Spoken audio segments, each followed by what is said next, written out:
ఈ రోజు అసెంబ్లీ సమావేశంలో చంద్రబాబు నాయుడు నీటి సంరక్షణ గురించి గళం విప్పారు. అందరం నీటి సంరక్షణకు చర్యలు తీసుకోవాలని, సాగునీటి సంరక్షణపై సభ్యులంతా అవగాహన పెంచుకోవాలని అన్నారు. పోలవరం రాష్ట్రానికి జీవనాడి, వెన్నెముక కాబట్టి పోలవరం పూర్తయితే కరువుకు చెక్ పెట్టొచ్చని హర్షం వ్యక్తం చేశారు. గోదావరి జిల్లాలో ఆక్వాకల్చర్ వల్ల నీరు కలుషితం అవుతున్నాయని, సాగునీరు కలుషితం కాకుండా చర్యలు చేపట్టాలని అన్నారు. 1981లో పోలవరం ప్రాజెక్టుకు అంజయ్య పునాది వేశారు. అమరావతి పోలవరాన్ని 2 కళ్లుగా భావించి పోలవరం ద్వారా నదులు అనుసంధానానికి సంకల్పించామని అన్నారు. పోలవరం ప్రాజెక్టు జాతీయ ప్రాజెక్టుగా ప్రకటించారు.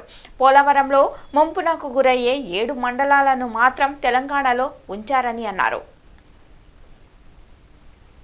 3 నదులు ప్రధానంగా మనం చూస్తే కృష్ణ, గోదావరి, వంశధార, పెన్నా ఉంది. కానీ చాలా వరకు నీళ్లు వచ్చే పరిస్థితి లేకుండా over a period of time ఉండే నీళ్లు కూడా గోదావరి అవన్నీ శ్రీశైలంకి వచ్చిన తర్వాత ఆ ప్రాబ్లం వచ్చే పరిస్థితికి వచ్చింది.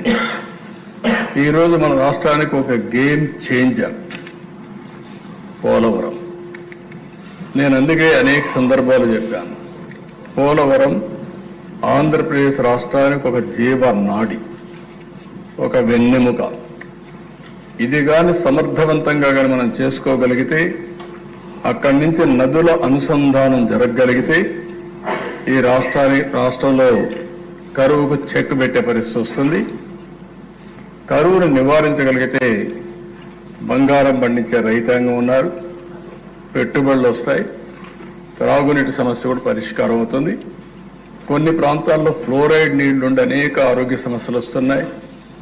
ఈస్ట్ వెస్ట్ గోదావరి జిల్లాల్లో చూస్తే ఎక్కువ చేపల చెరువులు వచ్చిన తర్వాత కలుషితమైన నీరు తాగే పరిస్థితికి వస్తున్నాం. అయితే ఆ దిశ ఇక్కడుండే సభ్యులందరికీ కూడా, మీకే కాకుండా రాష్ట్రంలో ఉండే ప్రజలు కూడా అర్థం చేసుకోవాల్సిన అవసరం ఉంది. ఈరోజు ఏదైతే పోలవరం ప్రాజెక్టు ఉందో అది ఇప్పుడుది కాదు, ఓసారి చరిత్ర. ఆ చరిత్రలో మనం చూస్తే 1941లో ప్రపోజల్ వచ్చింది.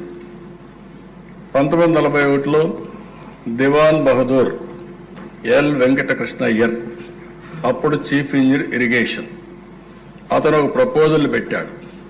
ఒక స్టోరేజ్ రిజర్వాయర్ ఇక్కడ వస్తే బాగుంటుంది, గోదావరి పైన రావాలి అని ఆలోచించి ప్రిలిమినరీ ఇన్వెస్టిగేషన్ 42-44లో చేశాడు.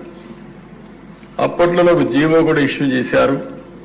ఆ జీవో ప్రకారం ఫర్దర్ ఇన్వెస్టిగేషన్ తొలిసారి మీరు చూస్తే 170 అడుగులు ఎత్తిపెట్టాలని, ఆ నుంచి 208 అడుగులు కూడా పెట్టాలని, దీనివల్ల 340 నుంచి 700 టీఎంసీ నీళ్లు పోలవరంలో, పేరు కూడా అప్పుడు పోలవరం కాదు, అక్కడ రిజర్వాయర్ నీళ్లు ఉంటాయని చెప్పి ఒక అవగాహనకు వచ్చారు. 75 నుంచి 150 మెగావాట్ల పవర్ ఉత్పత్తి చేయొచ్చు అనుకున్నారు. పేరు కూడా రామపాద సాగర్ ని సైట్ ని ఐడెంటిఫై చేసి అక్కడ ఈ ప్రాజెక్టు కట్టాలని చెప్పి ఆ రోజు నిర్ణయించారు.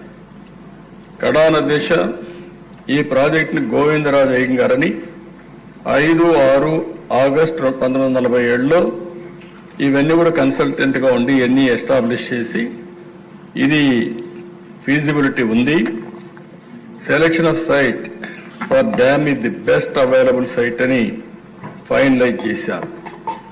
ఆ రోజు గాని ఇప్పుడు వచ్చినట్టు పోలవరం పూర్తయిన దిశ ఎస్ఎస్ఆర్ 47-48 ప్రకారం 129 కోట్లు, ఈరోజు 55,000 కోట్లు. అంటే ఆ రోజు ఈ ప్రాజెక్ట్ అయిపోయింటే రాష్ట్రం ఎంత సువిష్టమయ్యేదో, ఎంత అభివృద్ధి అయ్యేదో ఒక ఉదాహరణ మాత్రం. అది అయిన తర్వాత దిశ చాలా సమస్యలు వచ్చాయి, కానీ అందరూ మర్చిపోయాం. స్వాతంత్రం వచ్చింది, రాష్ట్రం వచ్చింది, మళ్ళా రాష్ట్రం కలిసింది, రాష్ట్రం విడిపోయింది. ఎన్ని జరిగినా కూడా అప్పట్లో ఎవరూ పట్టించుకోకుండా 15/5/1981లో మాత్రం అంజయ్య గారు ఫౌండేషన్ వేశారు. ఫౌండేషన్ వేసి ఆయన ఫౌండేషన్ మాత్రం వేశాడు, కానీ ప్రాజెక్ట్ ఏమి స్టార్ట్ చేయకపోతే రాజశేఖర రెడ్డి వచ్చిన తర్వాత దాన్ని ఎన్ని ఇబ్బందులు పెట్టాలో అన్ని ఇబ్బందులు పెట్టి అస్తవ్యస్తం చేసి ప్రాజెక్ట్ని ఇది అసాధ్యమనే పరిస్థితికి వచ్చారు. మొట్టమొదటిసారి దిశ రాష్ట్ర విభజన జరిగిన తర్వాత హైదరాబాద్ ఇన్కమ్ తెలంగాణకు వెళ్తుంది, ఆంధ్రప్రదేశ్కి ఆదాయం లేదు. కాబట్టి ఈ ఆదాయం రావాలంటే కొన్ని అనౌన్స్ చేయాలనే ఉద్దేశంతో పోలవరాన్ని ఒక నేషనల్ ప్రాజెక్టుగా అనౌన్స్ చేశారు.